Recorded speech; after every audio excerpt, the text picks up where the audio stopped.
2024 లేదా 25లో డిగ్రీ లేదా బీటెక్ చదివారా? సాఫ్ట్వేర్ జాబ్ కోసం ఎదురు చూస్తున్నారా? అయితే కోడ్ జ్ఞాన్ 100 డేస్ కోర్సులో చేరండి, జాబ్ సాధించండి.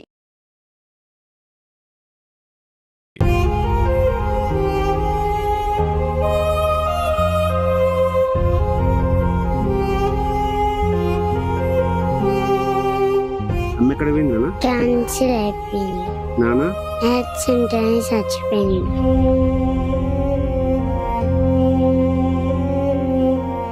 ఈ ప్రపంచం చిన్నారులకు స్వర్గధామంగా ఉండాలి, కానీ కొందరి జీవితం చిన్న వయసులోనే కన్నీటి సంద్రంగా మారుతుంది. దీనికి ప్రత్యక్ష ఉదాహరణ సూర్యాపేట జిల్లా ఆత్మకూరియస్ మండలం గట్టికల్ గ్రామంలోని మనం చూపించబోయే ఈ ఇద్దరు చిన్నారుల దీనగాథ. చిన్న వయసులోనే పుస్తకాలతో కుస్తీ పడాల్సిన వయసులో ఎన్నో కళలు కనాల్సి ఉల్లాసంగా స్కూల్లో గడపాల్సిన ఈ వయసులో చిన్నతనంలోనే తల్లిదండ్రులను కోల్పోయి ఒక నిస్సహాయంగా తమ జీవితంలో కమ్మిన చీకట్ల మధ్య బతుకుతున్నారు ఇద్దరు చిన్నారులు. వాళ్ళతో మాట్లాడదాం, అసలు ఎందుకు ఇలా జరిగింది, వాళ్ళు ఏమంటున్నారు మాట్లాడే ప్రయత్నం చేద్దాం. చెప్పమ్మా, ఏం పేరమ్మా నీ పేరు? శివ. ఏమైంది అసలు? అమ్మా నాన్నకి ఏమైంది, ఎప్పుడు చనిపోయారు, మీరు ఇప్పుడు ఎక్కడ ఉంటున్నారు? మా డాడీకి యాక్సిడెంట్ అయింది, మా అమ్మకి బ్రెయిన్ లో క్యాన్సర్ వచ్చి చనిపోయింది. ఇప్పుడు మా అమ్మ చనిపోయినప్పుడు మా తమ్ముడు మా రమేష్ అన్న ఇంటికాడ ఉండేవాడు. అయితే మా డాడీ కూడా చనిపోయిన వల్ల నేను కూడా మా రమేష్ అన్న ఇంటికాడ ఉంటా, అక్కడనే చదువుకుంటా, అక్కడనే ఉంటా. ఎట్లా భోజనం ఎడ చేస్తున్నారు, స్కూల్కి వెళ్తున్నారు, ఎట్లా ఏం సంగతి? మీకు ఆలన పాలన ఎవరు చూస్తున్నారు? నాకు ఆలన పాలన మా రమేష్ అన్నయ్య ఏమన్నా తెచ్చి పెడతాడు. ఇక నాకు అమ్మాయినా నాన్నైనా మా వాళ్ళే. మా తమ్ముడిని సాదుకుంటారు. ఇప్పుడు నేను కూడా వాళ్ళతోనే ఉంటా. నేను రోజు బడికి వెళ్తుంటే నేను జొంకాయలు తెంపుకుంటా అని అక్కని అడిగితే ఎప్పుడైనా తెంపుకోరా అని మళ్ళా ఎప్పుడన్నా ఇంట్లో కూరలు అయిపోతే మా వదిన ఎప్పుడైనా అడిగినప్పుడు కూర వేసిస్తుంది, పెరిగేసి ఇస్తుంది. మా వదిన అమ్మ నాన్న లేని లోటు ఎప్పుడైనా గుర్తొస్తుంది? అమ్మ నాన్నలు గుర్తొస్తారా మీకు? వచ్చినప్పుడు ఏమనిపిస్తుంది? మాకు అమ్మ నాన్న అంటే బాగుండు, కానీ మా రమేష్ అనే మా ఉన్నాక ఇంకా మా అమ్మ నాన్న అన్నట్టు అని గుర్తు తెచ్చుకుంటాం. ఏం చేస్తావు నాన్న పెద్ద అయినాక? నువ్వు చదువుకుంటావా? ఏం చేస్తావు? చదువుకుంటా, ఎస్ఐ అవుతా. ఎస్ఐ కావాలనుకోరిక? తమ్ముడు ఎప్పుడన్నా అడుగుతాడా అమ్మ డాడీ మమ్మీ డాడీ అని అడుగుతాడా తమ్ముడు? ఏమని చెప్తావు సమాధానం తమ్ముడికి? మనకి అమ్మాయినా నాన్నైనా మా రమేష్ అన్నయ్య అని చెప్తా. మాట్లాడతాడా? అమ్మ ఎక్కడ పోయింది నాన్న?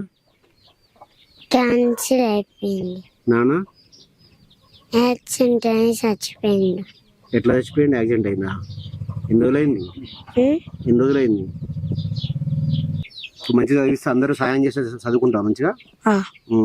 ఇది ఇక్కడ పిల్లలు చెప్తున్నారు. పిల్లలు మాట్లాడే ప్రతి మాట కూడా మనసున్న వారిని ప్రతి ఒక్కరిని కూడా కండదాడి పెట్టిస్తున్న పరిస్థితి కనబడతా ఉంది. మరోవైపు వీళ్ళకు ఇక్కడ మనం చూడొచ్చు, ఇక్కడ ఏదైతే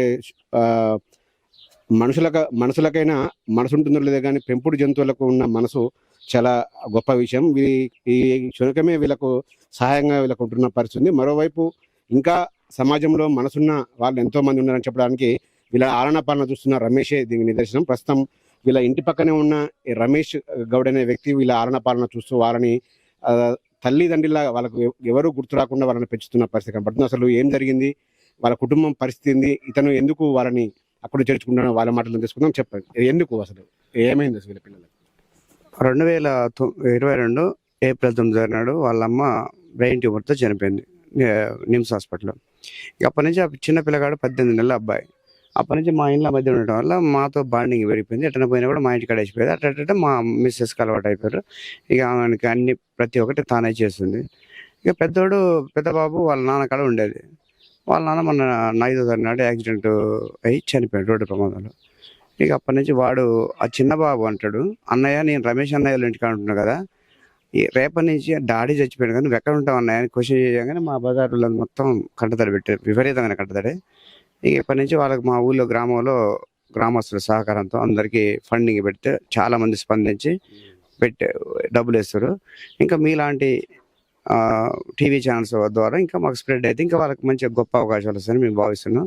రేపు ఏదైనా వాళ్ళ శ్రేయస్సు కొరకే, మీరు చేసినా మేము చేసినా ఎవరు చేసినా వాళ్ళ శ్రేయస్సు మంచి ప్రయోజకులు కావాలని నా బాధ, అంతే తప్ప నాకేదో క్రెడిట్ దక్కాలని ఏదో మీడియాలో ఫోకస్ కావాలనే ఆలోచన నాకు ఎక్కలేదు.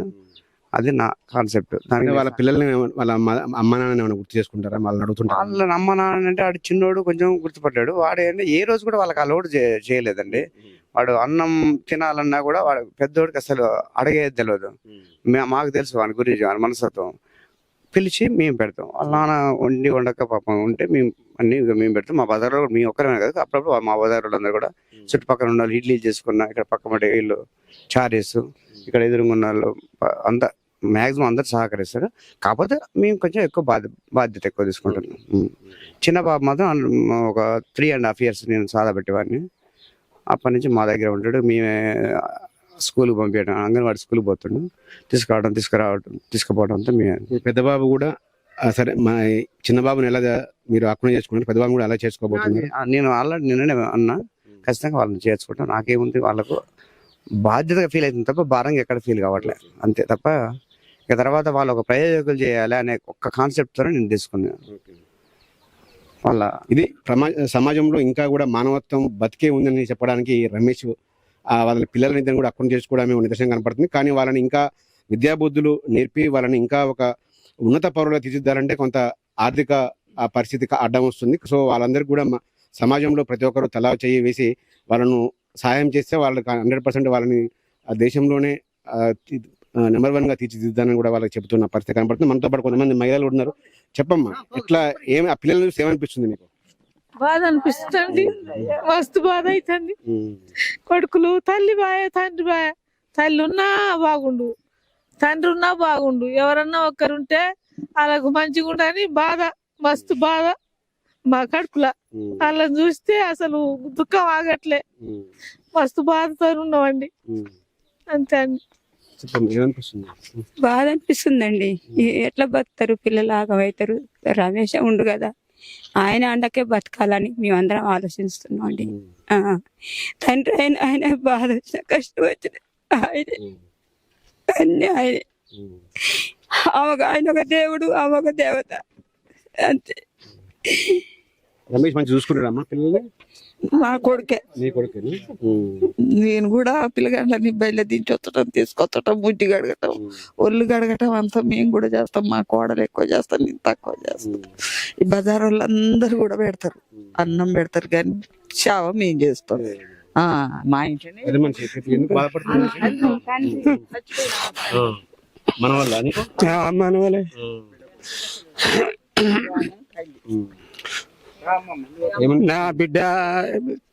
నా బిడ్డ పోయిన కానిచ్చైనా కానీ అత్తగాళ్ళే వాళ్ళే ఇదవుతుంది. ఆయన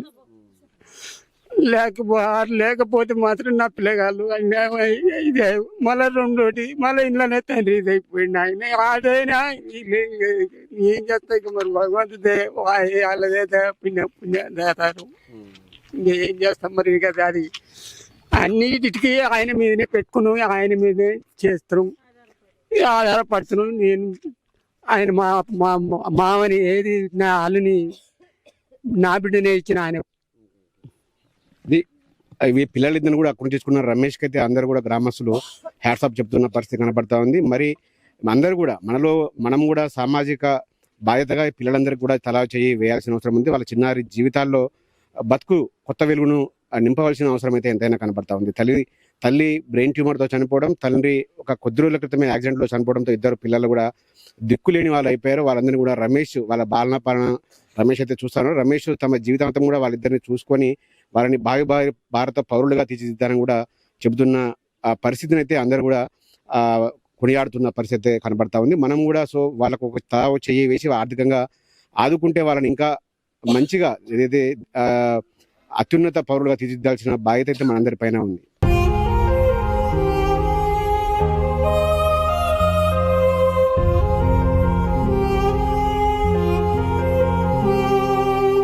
అమ్మ ఎక్కడ పోయింది? క్యాన్సర్ అయిపోయింది, నాన్న యాక్సిడెంట్ అని చచ్చిపోయింది.